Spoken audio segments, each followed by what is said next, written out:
Okay, hi everybody, this is Jeremy for Massively, and I'm taking a look at Runes of Magic again.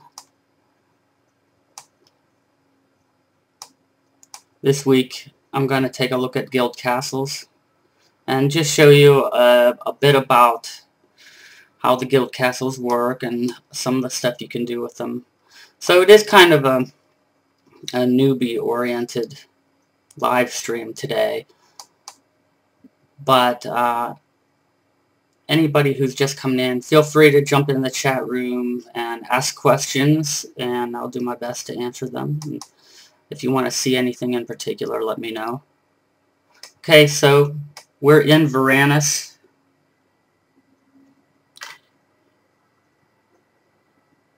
We're in the west lower city west wing right now, but on both the west and east wings you can enter the guild castle through an NPC right next to the housemaid. And my guild already has a level 9 castle, so let's enter it and take a look. Guild castles in ROM are pretty cool. I love them. Not a lot of MMOs seem to offer such a robust feature. I think EverQuest and EverQuest 2 has some really nice housing. But apart from that, I'm not too aware. I haven't gotten that far in Vanguard, but since Runes of Magic is my main game, I'm most familiar with it. So this is what the guild castles look like when you get to them. I'm going to go in first-person mode to show you a little bit, give you a better view. I'm going to open the gates here. It's actually a pretty large instance that's not just the building. It's a whole, like a plot of land. That's a drawbridge right there in front of us. That's utilized in the Guild vs. Guild Siege Wars. But let's take a look here. It's actually one large multi-storied building that's surrounded by walls and gates. And so there's a big courtyard inside there. And then there's all this green out here.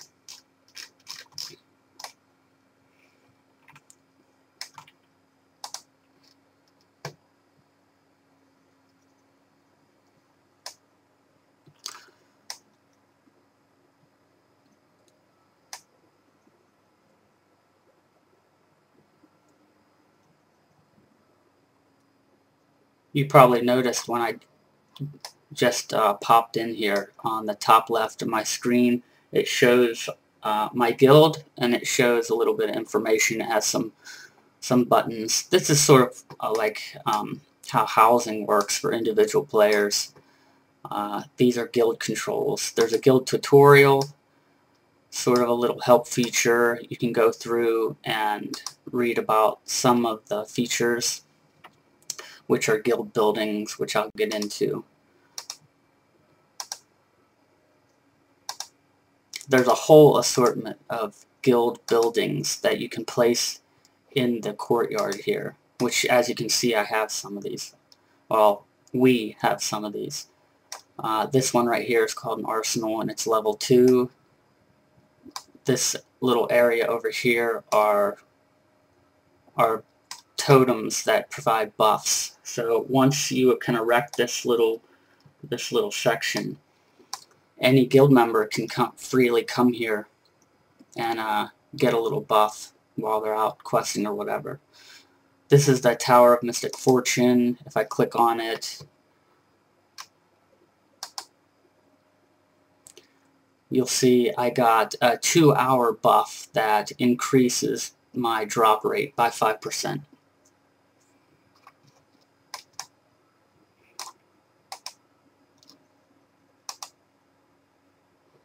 This one here is an increase in experience points by 5%. We also have the Tower of Invincibility, or invincible attack. And that's a 2-hour buff that increases physical attack power and magical attack power by 100, each of them by 100 for 2 hours. And these can be leveled. All buildings can be leveled. As you can see, next to all these towers is just a 1. Well, we only have level 1. So when we increase those, that'll increase the beneficial buff. But real quick, let's just take a look at what the guild castle looks like. Once you get your guild castle, you have a vault. So it's guild storage.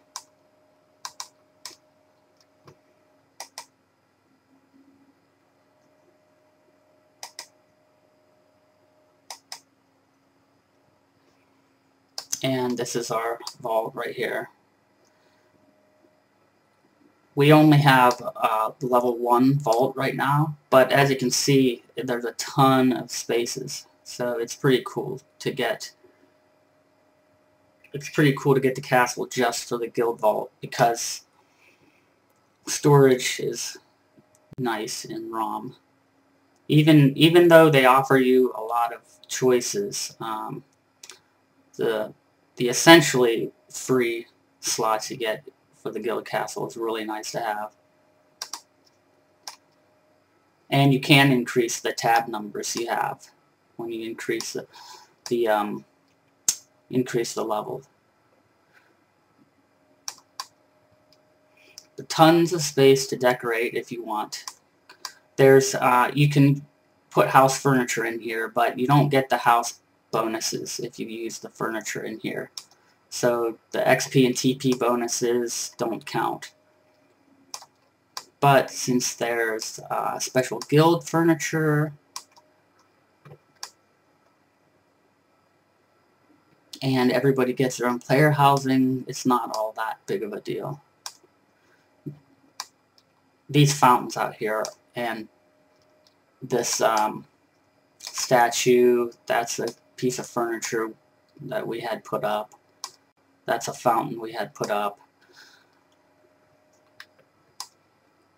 So it's pretty cool just once you have it. It's just really cool to have your own guild hangout. But guild castles offer a lot of stuff. So buffs and all these buildings go towards aiding things like Siege War, which is really popular. And they can do their own things too, like I showed you with the buffs.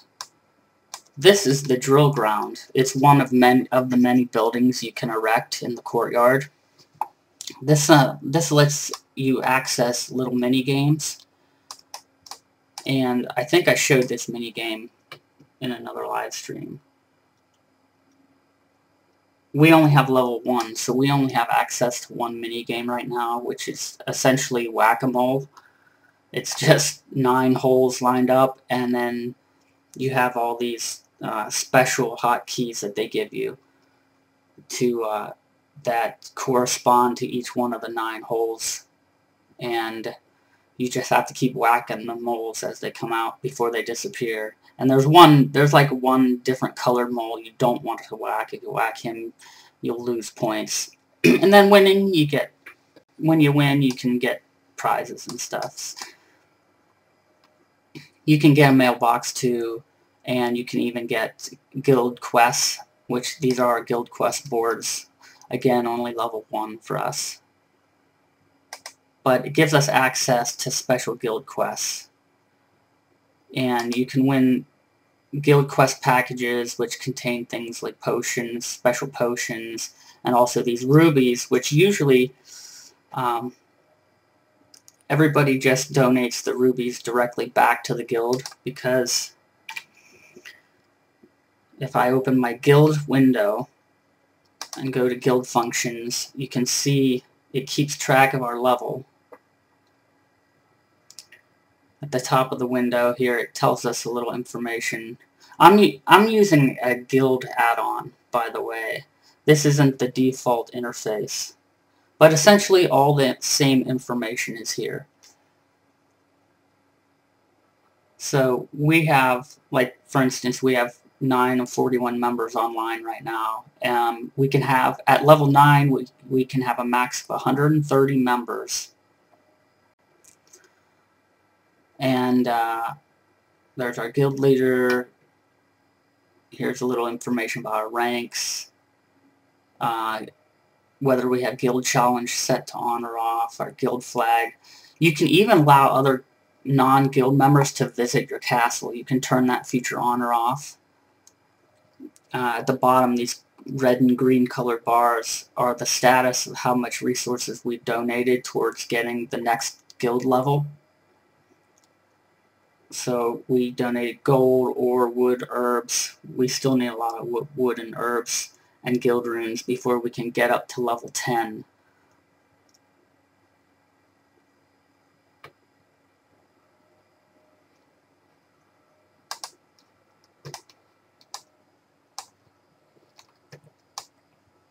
So some of these little buildings do a lot of different things. This area right here has 3 tiny little buildings. We have a forge level 3, field level 3, and a lumberyard level 3. Every day, if a member wants to come to one of these fields or resource areas, you can come to it and click on it, and you'll get an item that is 99 tools, in this case guild gardening tools. You can get 99 of them a day, and you can save them. They don't disappear from day to day. And then once you have them, you can just, well, that's not going to be too, let me get off my, there we go.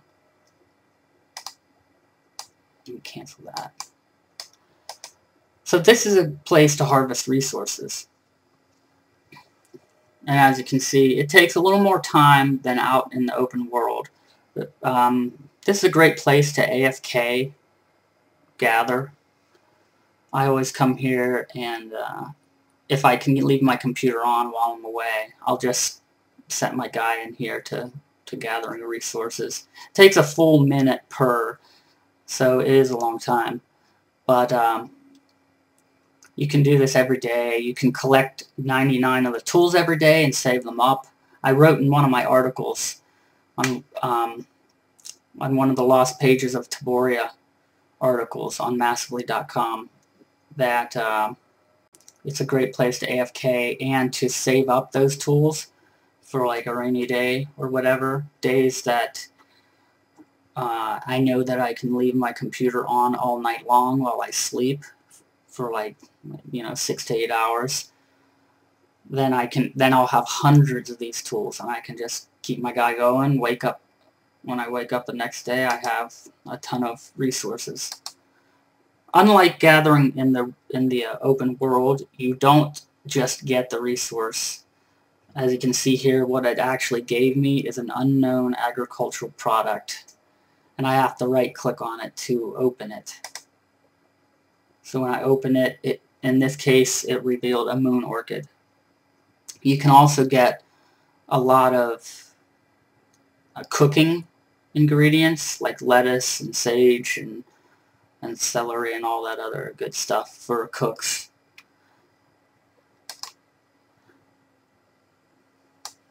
The forge, of course, is metal. And the levels, what the levels do of the building is they allow you to get higher level resources. So at level 1, they're going to be random, but they're going to be selected out of only lower level ore. We have level 3, so I can have, I think, up to, I'm not even sure what the max level is for level 3, what the max level ore is. But as the level goes up, the level of the ore that you could get goes up as well. And the same with the lumberyard, only that's, of course, wood. So this is a way to kind of aid. I use it because all the ore and all the resources are random. I usually do this stuff in one large chunk at a time, and then I open everything up at once, and then I just sort out whatever I can use for myself, and then everything else I donate to the guild.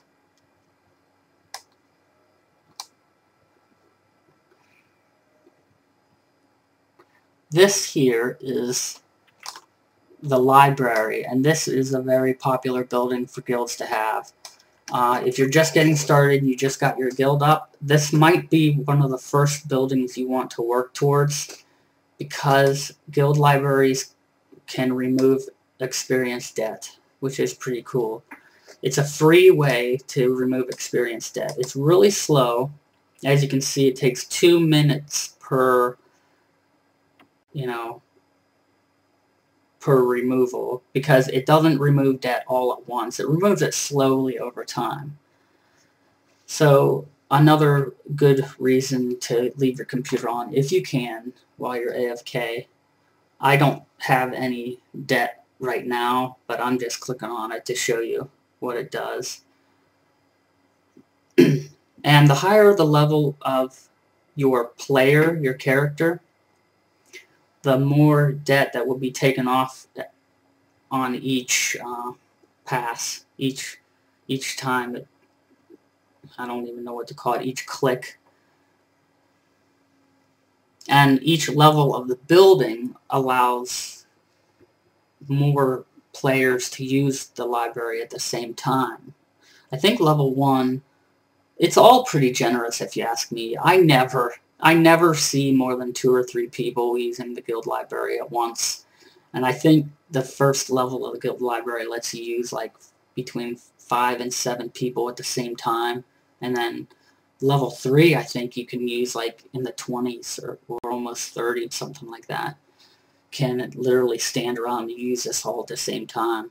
So it's really great, you know, if I'm going out with my guild and we're doing a bunch of dungeon runs and we just rack up an obscene amount of debt, it's sort of like everybody just, when everybody's done playing for the night, everybody's like, alright, head to the guild library. And then they just then they just say, going AFK, see ya.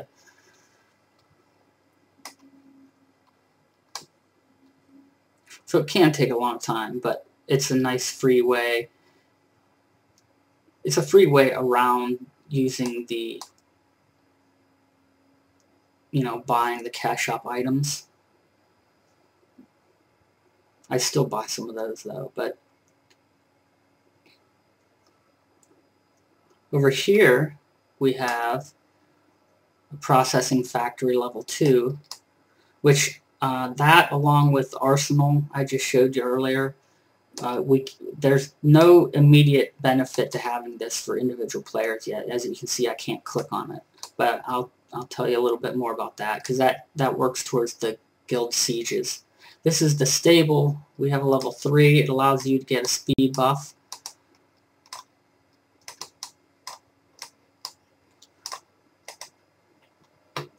So I can choose from riding speed 1, 2, or 3, different amount of gold, not a whole lot. Riding speed 3 has 950 gold, or costs 950, and it gives me 6% movement speed for 3 hours.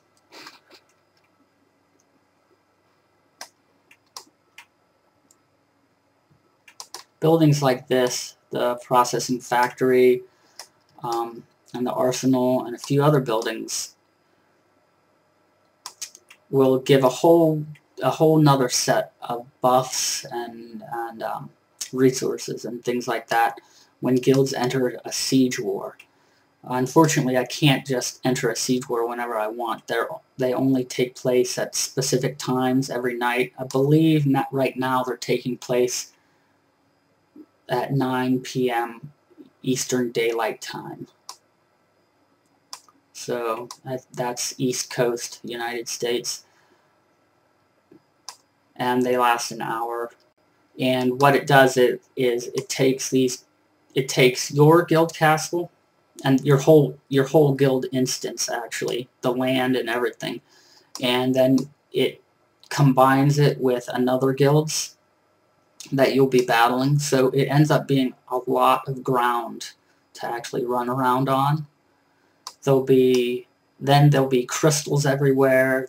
You can build. It's a highly strategic PvP instance, is what it is. Not only are you just in this open PvP area to just kill each other for points, but you can do things. You can utilize the buildings to give you various buffs and spells and skills to help aid you. There'll be crystals randomly, well, not randomly, there'll be crystals placed in strategic locations around between your instance and the guild's instance, which you'll have access to because the drawbridge will be down. You can build, like over there in the distance, you can see a catapult. You'll be able to build catapults, I think battering rams, and I think a couple other different siege weapons. And you can actually use those. A player can collect enough crystals while they're in the siege war, and then kind of instantly buy a siege weapon. And then you sort of become the siege weapon, which is pretty unique. I think I saw that. I think I saw that idea in a really old free-to-play MMO called Show Online, where they had massive player battles, and you could purchase siege weapons, and essentially you are the siege weapon. So ideally, anybody of any level can participate and be helpful in a siege war. It does kind of end up getting weighted. Like I said, ideally, because what ends up happening is high-level players, overpowered high-level players get in, and they can kind of gang up and clean house. But even if you have a giant mix of levels in your guild, everybody could, provide some help and be useful. Like I said, low-level players could go after crystals, while the high-level players go after the other high-level players from the other team. So they could keep them busy, while level 30s and even below could go after the crystals. And I think I think when you become a siege weapon, I think it changes your stats too. So I think it doesn't matter if you're high or low level as far as your defense and attack power as a siege weapon.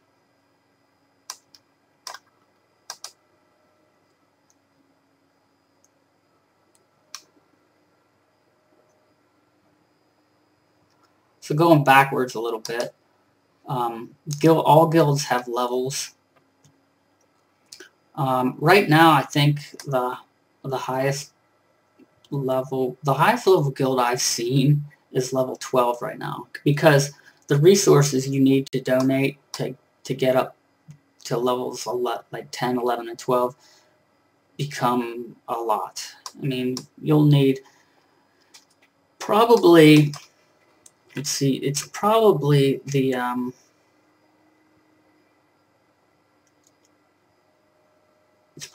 guild runes.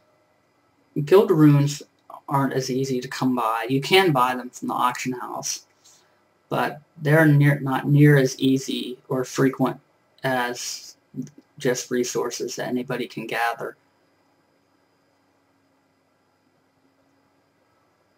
But once you get up to like 10, it starts slowing down. But each level of the guild, what it does is it opens up how many members you can have in the guild.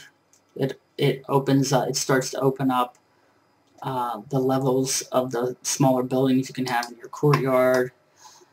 One thing too that I've never seen personally, I've only seen it on the internet, is guild castles. The building itself, as you can see, we have it's wooden. Everybody gets a wooden guild castle when they start.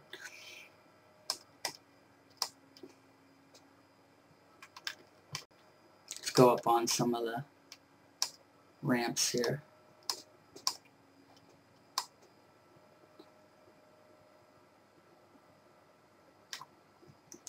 But even though you start with a wooden castle, you can upgrade the actual look of the castle, which I think is really cool. Unfortunately, I can't show it to you, but here's the wooden castle. Maybe this is a good view of it here. And our walls and our courtyard. Now the building and the walls themselves have like 3 levels right now that are kind of independent from the guild level. We're guild level 9, but technically our guild castle, the building itself, is guild level, is the level 1 castle, and that's separate from the smaller buildings as well. A level 2 castle is actually a stone castle, which I think is pretty cool. The level 3 is sort of like a sandy stone color, maybe a slightly tinted, like an orangish tint to it. And the level 3 guild castle will give you a blue, kind of a blue stone castle. And those actually, upgrading that is really expensive, but it also adds to your defenses and to the actual like rooms in the castle and whatnot. It'll actually change the structure a little bit, not a whole lot. I think a level 2 castle, the stone castle, gives you like a balcony over the main gate over here, which we sort of have a balcony over already, but I think it gives you a more of a, and it extends out. Plus, it's just, you know, it's kind of a cool incentive to get an, you know, a real stone castle, which I'm really anxiously waiting for our guild to get. I've only seen one guild though that has it, and I couldn't get access to their guild castle because the guild leader has visitation rights turned off. Alright, for anybody that just came into the chat room or is just now tuning in, I just want to repeat this. My name's Jeremy. I'm taking a look at Runes of Magic, free-to-play MMO by Rune Waker, published by Frogster. It's sort of like a Western-style MMO with a ton of features, and one of the features I'm looking at right now are the guild castles and all the different fun things you can do with that.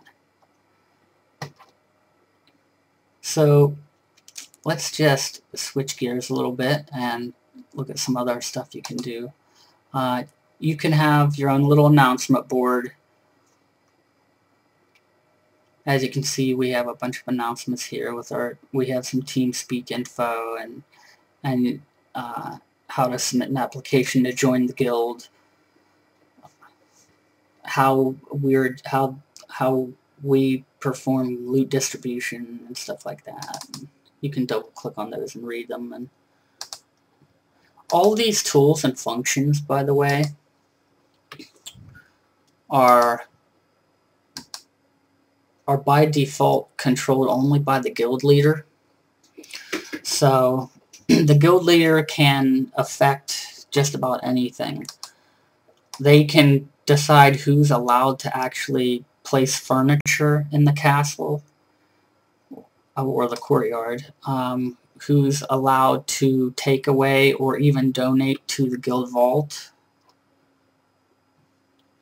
They could, I think they could even close and lock those gates if they wanted to, like the gate out front that I opened earlier. See, these two buttons right here I'm looking at is guild furniture and guild building, and they're blocked. They're grayed out for me. I can't access them. If the leader gave me permission, I would be able to click on this and it would bring me a drop down just like player housing, and let me add, and with slots to add furniture to, and then I would literally place it within the castle or courtyard however I wanted, just like the house. The guild buildings have their own little hierarchy and ways you can erect them and upgrade them. So I can't access that. The guild leader, what he'll do is he'll keep track of all the gold and resources we have donated so far, and if we have enough, and if he thinks whatever his game plan would be for upgrading, whether he wants whether he wants to save those resources to upgrade the arsenal, or to maybe, you know, upgrade the drill grounds, is up to him. And that's where he can spend them, under the guild building menu.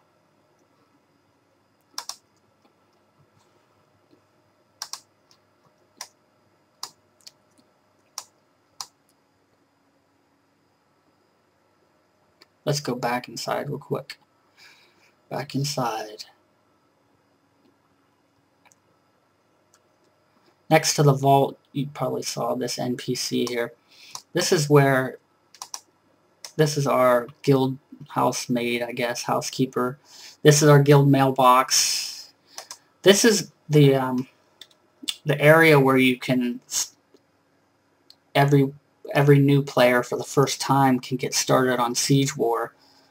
That's another feature. Those are other functions that the guild leader has control over, is signing up to the guild Siege Wars.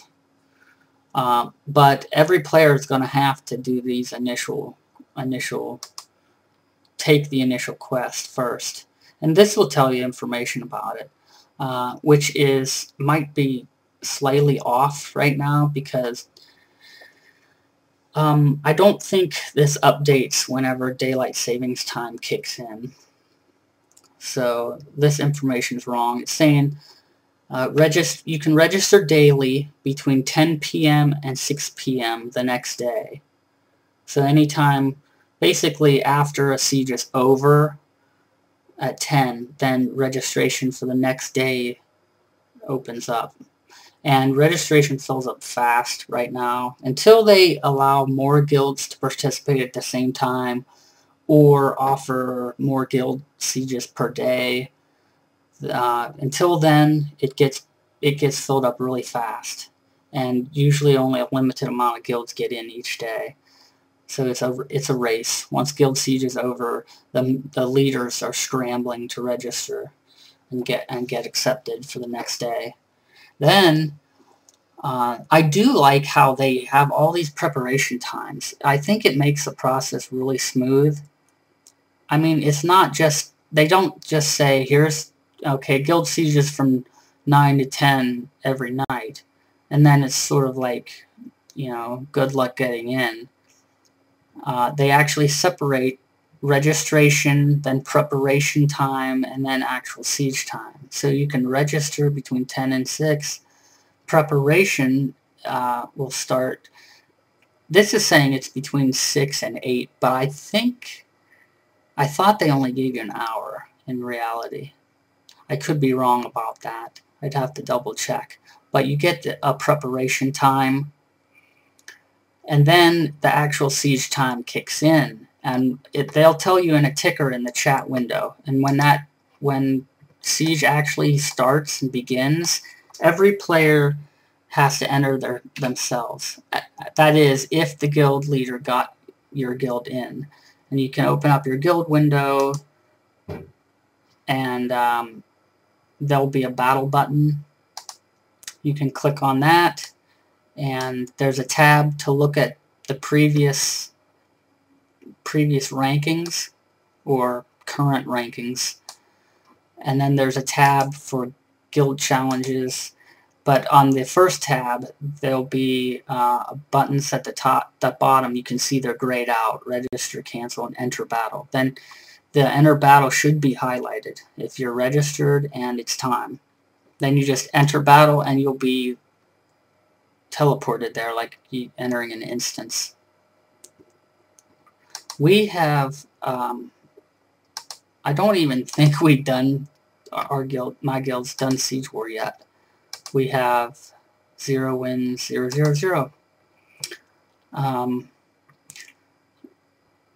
But even for being on a PvE server, Guild Siege Wars are insanely popular. And they're cross-server, like a lot of the battlefields and arenas. Everything's cross-server. So guilds from, you can see here, all the standings. Artemis, Valkyrie is currently #1, and they're on the Govinda server, which is PvP. They have the most points right now. Tainted is on the Artemis server, and they're in here. Rennie, they're all in here. All the servers are in here. These are all the US servers, by the way. Even though it's cross-server, the US servers are separated from Australian servers, which are both separated from the international servers. So you won't be combined with them, with the world server sets, as they're known. You'll be included only with servers that are within your server set. You're part of the world. But there's like, what, 5 or 6 servers right now or more. We do have a Spanish server, Palanque, which you can get in on. Okay, so let's see what else about these guild castles.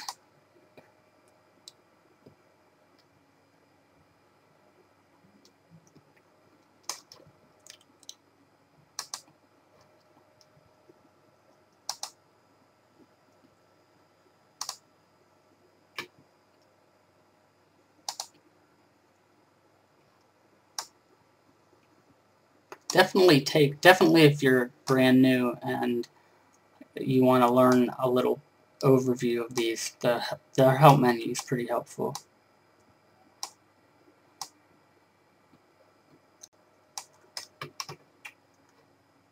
They'll explain some of the different buildings. Like here's there's an academy, there's a library, stable, fields, forges.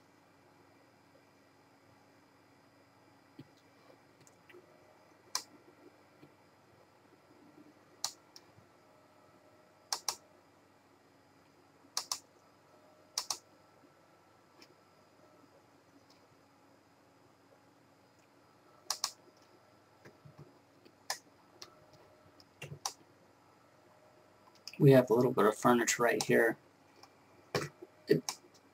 I think as far as like MMOs providing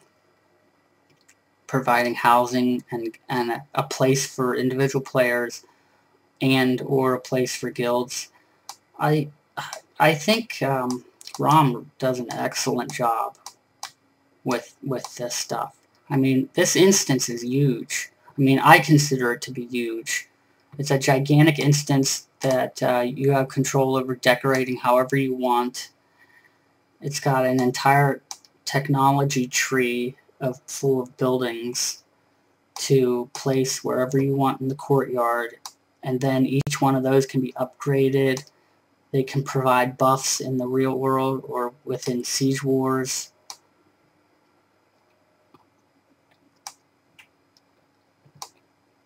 You can do guild quests. You have your standard guild vault or guild bank. The building itself can be upgraded. The castles, you can visit other people's castles. So it's really, I mean, I'm trying to think of who else really has such flexibility and offers such robust guild housing features in their MMOs. I've heard Lord of the Rings Online has a really nice guild castle that you can decorate and looks real nice. I am a little bit biased because this is the game I prefer to play, but I mean, realistically, it's a huge instance that you can, that you have. It does remind me of a thing that happened to me in my last guild, which I'm still trying to figure out if I can kind of save it or not. I was in a guild on an international server, and we had a guild. Our guild has up to like a level 10. Got the guild up to level 10. Spent a lot of money and a lot of time. It was, I think it took a full year to get where we were, to upgrade everything. There was obviously a lot of money and gold, in-game gold, and time spent on it. Our guild castle from that server was extremely decked out. I mean, we had hundreds of pieces of furniture everywhere, and some of the people even got really creative. Some of the leadership, they got carpets, and they made this gigantic spiral staircase that went really high up into the air, and then they added a whole like living room up there. They added a bed and the nightstands. I mean, it was really high up there. And then they added, they just were creative with the furniture, and they made steps out of the bookshelves so you could climb up and be on top of any part of the castle you wanted to. They had purchased a ton of the guild buildings from the technology tree, and they were all up to level 3. There were millions and millions in gold in the donated, and then something happened, and the leader like wanted to merge with another guild, but he wanted to retain leadership of this guild, I guess, just in case. And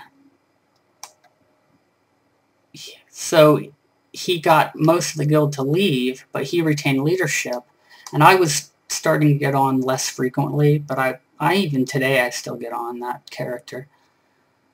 But then what happened was, the story I heard piecing it together from players was that the leader sold his player account, I guess, which isn't, I'm not going to use the word illegal, but it's against the terms of service or the end user license agreement. It's against that. It's a bannable offense. And, they don't want you to do that. But I guess that's what the story was. The leader sold the account to another player, but then the new player immediately just seemingly disappeared. He vanished. And all the guild functions were were on their default setting, which meant they were on their strictest settings, which so now I can't access anything. I can't do anything. There's this like really awesome level 10 castle that took a whole year to upgrade, and it's got a huge vault. I'm not allowed to donate. I'm not allowed to take away from the vault. I can't do anything with furniture. I can't do anything. And supposedly this player disappeared. And unless they come back, or I can sort this problem out, figure out who has control, and let them either give me control of the guild or not, it's going to be a huge waste. It's a little bit sad because it's a really nice castle they have. So I would let that little story be a warning that if you're I would recommend that try not to do that, or to let that happen to you. Try not to, like, if you hear shaky things are going down in your guild, you should have a game plan. You should I mean, at the very, very least, give it to somebody. I mean, pass on leadership to somebody who can use it, because if you're not going to use it, then it's a complete waste.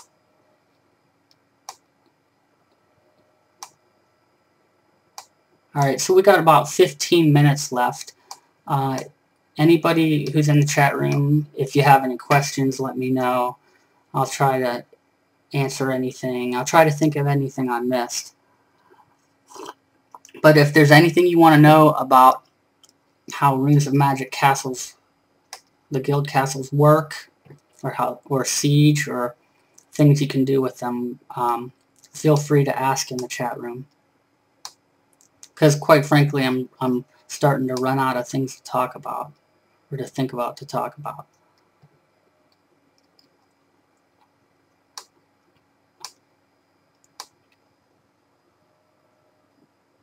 I do write articles occasionally. You'll find all my articles under the Lost Pages of Taboria column on massively.com. I write them every Monday.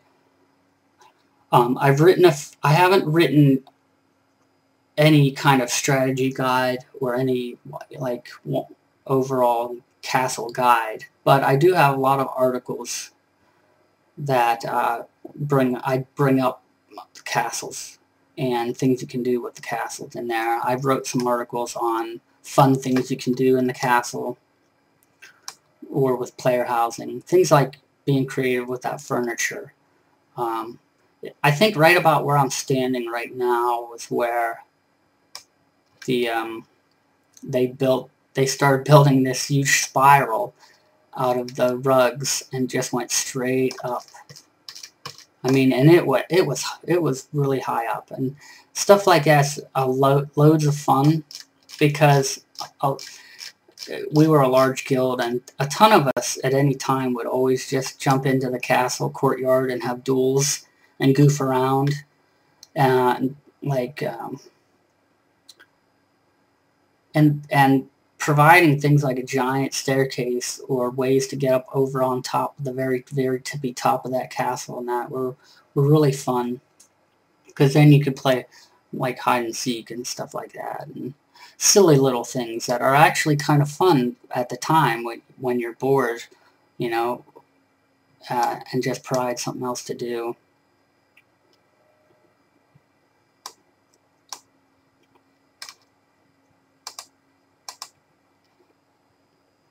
You see what else there.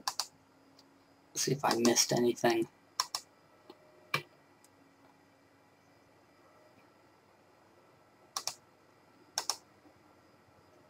Oh, getting into the general help. We don't want that.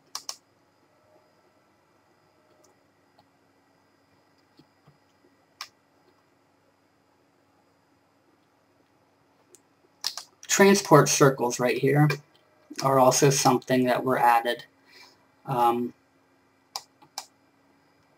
We did only have one transport circle, but we added a separate one. And there's gates on each side of the walls, I think maybe except the back wall. But there's, I think, 3 gates, one on each side, and the front gate, which can be open and closed. There we go. And the building itself has a gate here that can be opened and closed. Let me get on the inside first.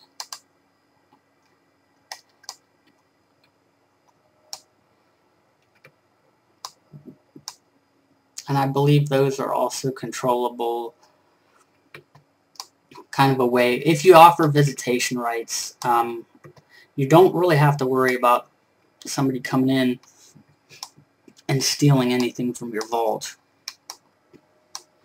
There might be a setting on the vault controls that allow anyone to add or take, but I can't recall at the moment. But most guilds set pretty tight restrictions on the guild vault. I think a couple of the options are actually pretty detailed, pretty nice, because I think you can actually set how many items a person is allowed to donate or take away per day.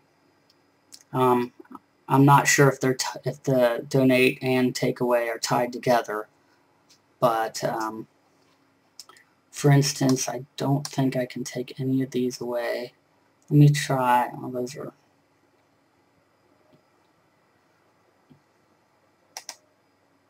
Yeah, see, I don't have any permissions to take anything from the guild vault currently. That's just because our guild, our leaders they have a really structured guild, and which is nice. They run it really well, and they currently are just taking things from the players. They told the players to mail them personally, and then anything that's worthy of being donated. And then a couple of the leaders who have control, they come and they actually donate, and they have access to take away. I don't, like, for instance, I don't even think I could add this. Yeah, I can't even add.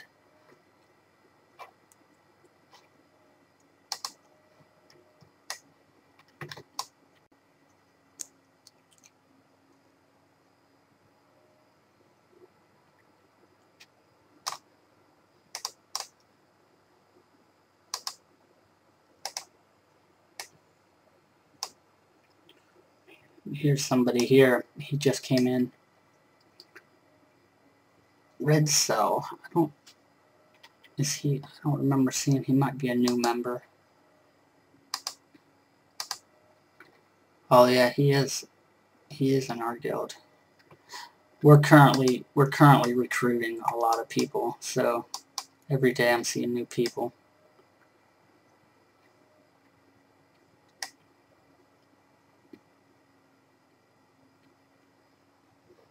So this was a look at our guild castles. I'm gonna open this back. Leave this the way I found it. So there's a ton of stuff. When you start thinking about, when you start diving into things like upgrading the actual level of the guild, those take resources, gold, guild runes, guild rubies. Guild rubies you get from doing guild quests, so you have to build a quest board.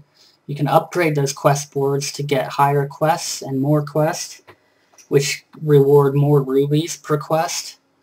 A whole tree of technology buildings, like the library, which can remove experience debt, the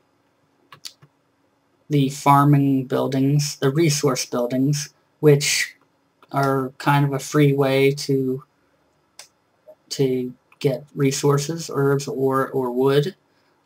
Things like the arsenal, the drill grounds, can open up guild mini games, which will provide prizes, which they're fun. Some of them are actually really fun to play, and they'll give out prizes like high level, like good potions and things like that.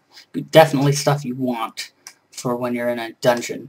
Then you can build things like the towers, which provide the buffs for attack buffs and drop rate increase, increase your experience gain by a certain percent. The stable offers a speed buff. Things like the arsenal. And I think the processing factory there, those provide definite, really good bonuses for when you enter a siege war. And the higher the buildings are, the better for siege war, because it makes them stronger, and they can pump out things faster, and they can pump out more things the higher level you have. You can upgrade the castle and the walls itself to get a really cool stone castle. So a lot of stuff, a lot of incentives for having a guild castle.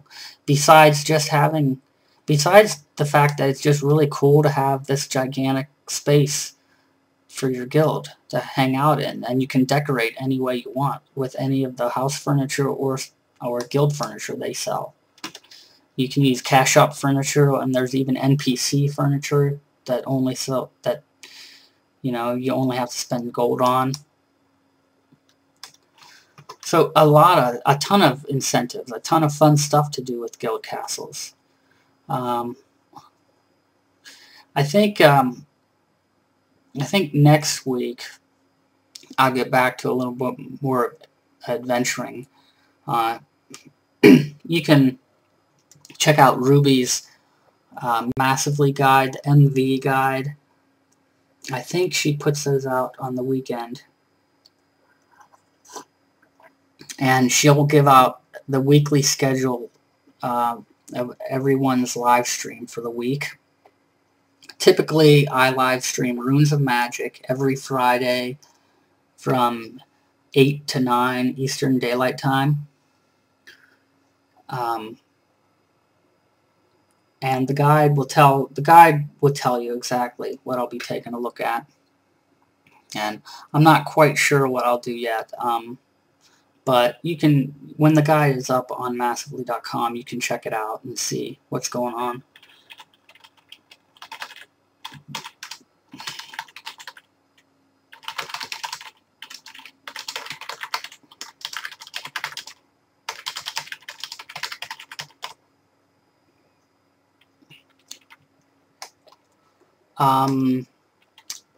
Yeah, what else? No questions at all, huh?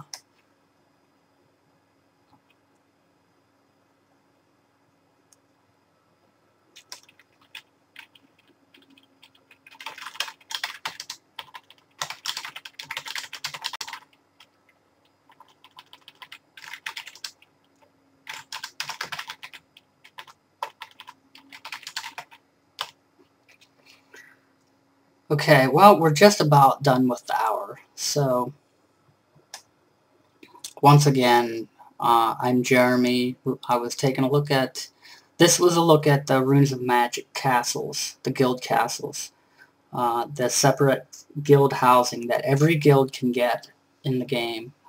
And this is separate from player housing too. So every player in the game can have their own personal housing, and their guild can have this guild housing that has a ton of upgrades and features, and it's useful. It's insanely useful in the guild sieges, because the guild buildings directly affect all the different buffs and the siege weapons you can get, and it directly affects the rate of crystals you get.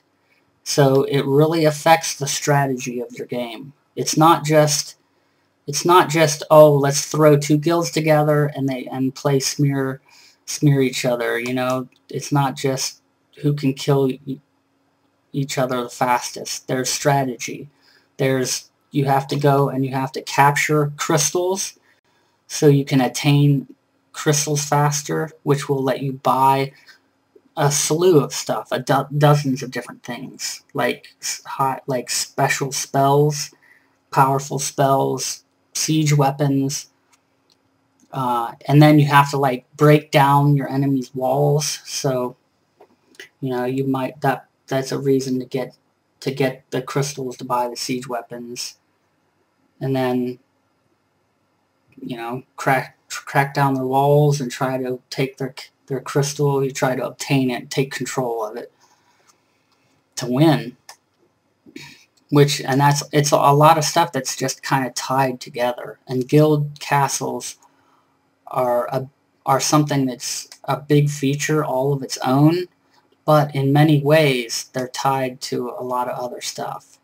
So I think that provides a lot of incentives. But it's really fun that they just kind of let you do so much with decorating and upgrading the look of your castle, and just having a space to run around in, like I've been saying. Alright, well, time's up, so I'm gonna go ahead and shut down. I'll be in the chat room for a few minutes after I quit, for anybody who wants, you know, if anyone has any questions. So, but for now, I'm gonna go ahead and sign off and say thanks for watching, and I'll see you next week. And if you want to know more about Runes of Magic, just check out Lost Pages of Taboria every Monday on massively.com. You can also email me at jeremy@massively.com too. So if you have any questions or know anything else, let me know. Have a good night.